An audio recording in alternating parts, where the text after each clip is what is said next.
Hello बच्चों, अपन इथे बघा क्लास 8चा जो सायन्सचा चॅप्टर नंबर 2 जो आहे, लेसन नंबर 2 आरोग्य आणि रोग हा लेसन इथे बघत आहोत। या लेसन मधील आजचा जो आपला टॉपिक आहे, जो आपल्याला बघायचा आहे, तो आहे असंसर्गजन्य रोग।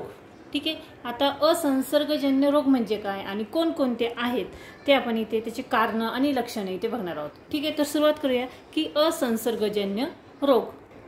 आता असंसर्गजन्य रोग म्हणजे कोणते, तर जे रोग संसर्गापासून किंवा संक्रमणापासून पसरत नाहीत, म्हणजे एका व्यक्तीपासून दुसऱ्या व्यक्तीला जे रोग पसरत नाहीत। आपण संसर्गजन्य रोग कसे बघितले की थुंकीतनं पसरणारे, हवेतनं पसरणारे, आपल्याला शिंक जरी आली, खोकला जरी आला तर त्यामुळे आपला आजार हा समोरच्याला होतो। ठीक आहे, रक्तातून होणारे हे जे आजार असतात त्यांना आपण संसर्गजन्य होतो। मग असंसर्गजन्य म्हणजे कोणते, हे कोणत्याही संक्रमणापासून होत नाहीत, त्या रोगांना आपण असंसर्गजन्य किंवा असंक्रामक रोग असे म्हणतो। असे रोग काही विशिष्ट कारणामुळे व्यक्तीच्या शरीरात उद्भवतात। आता त्याची कारणे कोणती, आणि त्यातील पहिला जो रोग आहे तो आपण इथे बघणार आहोत, तो आहे कर्करोग, त्याला आपण म्हणतो कॅन्सर। आता कॅन्सर हा जो आजार आहे तो कुठल्याही संसर्गजन्य रोग नाही, कोणत्याही संसर्गामुळे होत नाही। हा कसा होतो, तर पेशींच्या अनियंत्रित व अपसामान्य वाढीस कर्करोग म्हणतात।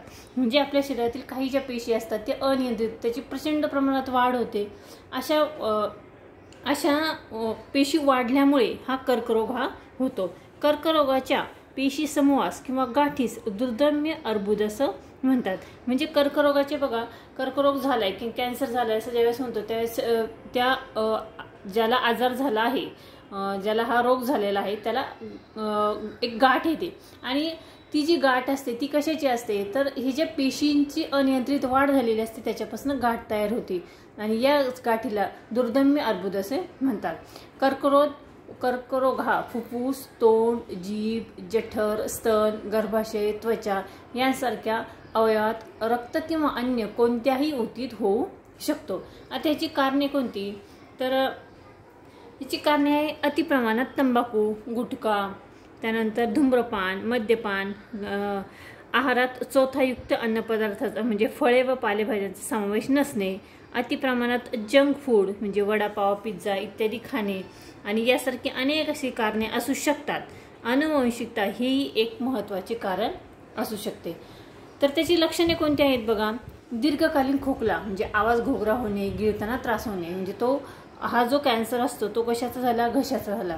त्यानंतर उपचार करूनही बरा न होणारा व्रण किंवा सूज, एखाद्या ठिकाणी खूप सूज आलेली आहे शरीरावर, त्यानंतर कसला डाग पडलेला आहे पण औषध घेऊन सुद्धा तो बरा होत नाही, किंवा स्तनात गाठी निर्माण होणे, अकारण वजन वाढणे, अचानक वजन वाढणे, तर ही जी कारणे आहेत, ही जी लक्षणे आहेत ही कर्करोगाची असू शकतात। त्यानंतर पुढचा बघा, दुसरा आहे मधुमेह म्हणजे डायबिटीस। आता डायबिटीस जो आहे तो स्वादुपिंडात निर्माण होणारे इन्शुलिन हे संप्रेरक रक्तातील ग्लुकोज शर्करेच्या प्रमाणावर नियंत्रण ठेवते। इन्शुलिनचे प्रमाण कमी झाल्यास शर्करेचे प्रमाण नियंत्रित होत नाहीत, या विकाराला मधुमेह असे म्हणतात। म्हणजे काय, तर बघा की आपल्या शरीरामध्ये जे इन्शुलिनमध्ये जे साखर सापडते, म्हणजे रक्तातील ग्लुकोजचं जे प्रमाण आहे ते वाढतं, त्याला आपण मधुमेह असे म्हणतात। म्हणजे इन्शुलिनचे प्रमाण कमी झाल्यास शर्करेचे प्रमाण नियंत्रित होत नाहीत, आपल्या रक्तातील ते इन्शुलिन जे आहे ते कमी झालं म्हणजे आपली साखर ही वाढते। ठीक आहे, आणि या लक्षणांकडे आपल्याला ह्याची जी लक्षणं आहेत बघा, रात्री मूत्रविसर्जनास वारंवार जावे लागणे, वजन खूप वाढणे किंवा कमी होणे यासारखी लक्षणे आढळतात। म्हणजे ज्याला डायबिटीस झालेला आहे, मधुमेह झालेला आहे, तर अशा व्यक्तीचं लक्षण कोणतं आहे की त्याला वारंवार आपण ते लघवी होणे, युरिन होणे। त्यानंतर जी कारणे जी आहे ती आहे अनुवंशिकता आहे, मधुमेह अनुवंशिक आहे, त्यानंतर अतिलठ्ठपणा हा देखील आहे, व्यायामाचा किंवा कष्टाचा अभाव आहे, आणि मानसिक ताणतणाव, यामुळे देखील डायबिटीस हा आजार होऊ शकतो। ठीक आहे, त्यानंतर तिसरा जो आहे तो आपण बघणार आहोत, तो आहे बघा हृदयविकार म्हणजे हार्ट अटॅक, हार्ट डिसीज। हृदयाच्या स्नायूंना रक्ताचा व पर्यायाने ऑक्सिजन व पोषक द्रव्यांचा पुरवठा अपुरा पडल्यास हृदयाची कार्यक्षमता कमी होते, त्यामुळे हृदयास जास्त कार्य करावे लागते व ताण आल्याने हृदयविकाराचा झटका येऊ शकतो। काय म्हटले की हृदयाचे जे स्नायू आहेत या स्नायूंना रक्ताचा आणि पर्यायाने ऑक्सिजनचा जो पुरवठा आहे म्हणजे पोषक द्रव्यांचा जो पुरवठा आहे तो होत नाही, तो अपुरा पडतो. त्यामुळे हृदयाला अतिशय म्हणजे हृदयाला जे त्याचं जे कार्य आहे ते अतिशय कार्यक्षमतेने त्याला अगदी ताण येऊन ते कार्य त्याला करावे लागते. त्यामुळे हृदयावर काय होतं, आपल्याला ताण पडतो आणि हृदयविकाराचा झटका हा येतो. आता हृदयविकाराचा झटका आल्यास त्वरित डॉक्टरांचा सल्ला व औषधोपचार घेणे आवश्यक आहे. आता त्याची लक्षणे कोणती की याच्यामध्ये छातीत असह्य असे वेदना होते. छातीतील वेदनामुळे खांदे, मान व हात दुखणे, हात आखडणे, घाम येणे, अस्वस्थता आणि कंप जाणवणे, थरथर कापणे ही त्याची लक्षणे झाली. आणि याची जी कारणे आहेत हृदयविकाराची म्हणजे हार्ट डिसीजची, तर धूम्रपान करणे, मद्यपान, मधुमेह म्हणजे ज्याला डायबिटीस आहे त्याला देखील हार्ट डिसीज होऊ शकतात, उच्च रक्तदाब म्हणजे ज्यांना ब्लड प्रेशर आहे, लठ्ठपणा, शारीरिक श्रमाची कमतरता म्हणजे कुठलंही शारीरिक कष्टाचं काम न करणे, त्यानंतर व्यायामाचा अभाव, सतत बैठे काम करणे आणि अनुवंशिकता, तणाव, रागीटपणा आणि चिंता ही त्याची महत्त्वाची कारणे आहेत. आता ज्या व्यक्तीला हृदयविकार आहे, हृदयविकार म्हणजे हार्ट डिसीज आहे, तर त्यासाठी कुठल्या सर्जरी केल्या जातात किंवा बघा इथे दिलेलं आहे की ओपन हार्ट सर्जरी केली जाते, त्यानंतर पेसमेकर बसवणे, स्टेंटस टाकणे, हृदय प्रत्यारोपण, अँजिओप्लास्टी आणि बायपास सर्जरी.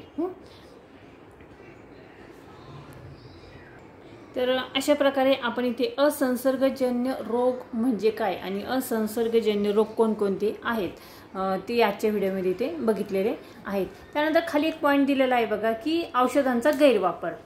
तर बघा कधी कधी डॉक्टरांच्या सल्ल्याशिवाय परस्पर काही व्यक्ती औषध घेतात आणि त्यांच्या अतिवापराने आपल्या शरीरावर काय होतं, वाईट परिणाम होतो.